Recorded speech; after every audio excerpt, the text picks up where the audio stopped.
தகவல் சட்டத்தில் தகவல் வழங்க மறுத்தால் சட்ட ரீதியில் பிரச்சினையை அதிகாரிகள் சந்திக்க நேரிடும். உயர் நீதிமன்றம் எச்சரிக்கை. சென்னை தகவல் அறியும் உரிமை சட்டத்தின் கீழ் தகவல்களை வழங்க மறுத்தால் சம்பந்தப்பட்ட அதிகாரிகள் சட்ட ரீதியிலான பிரச்சினைகளை சந்திக்க நேரிடும் என்று சென்னை உயர் நீதிமன்றம் எச்சரித்துள்ளது.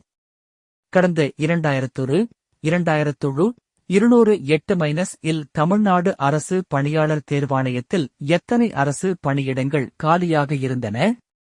அதில் பிற்படுத்தப்பட்ட, மிகவும் பிற்படுத்தப்பட்ட வகுப்பினருக்கு எத்தனை இடங்கள் ஒதுக்கப்பட்டன?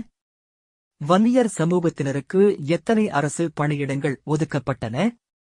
என்பது போன்ற விவரங்களை வழங்க கோரி தகவல் அறியும் உரிமை சட்டத்தின் கீழ் திருச்சியைச் சேர்ந்த ஓய்வு பெற்ற துணை ஆட்சியர் முத்தையா விண்ணப்பித்தார்.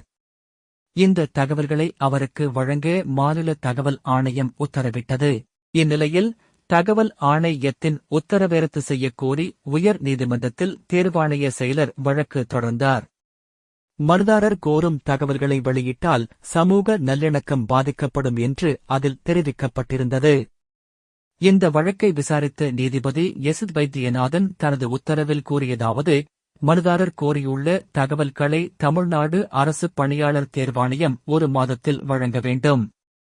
வழக்கு நிலுவையில் இருப்பதை காரணம் காட்டி தகவல் வழங்க மறுக்கும் அதிகாரிகள் பொது தகவல் அலுவலர் போன்ற பணியில் நீடிக்க தகுதியற்றவர்கள். தகவல் அறியும் உரிமை சட்டத்தின் கீழ் தகவல்களை வழங்க மறுத்தால் சம்பந்தப்பட்ட அதிகாரிகள் சட்ட ரீதியிலான பிரச்சினைகளை சந்திக்க நேரிடும்.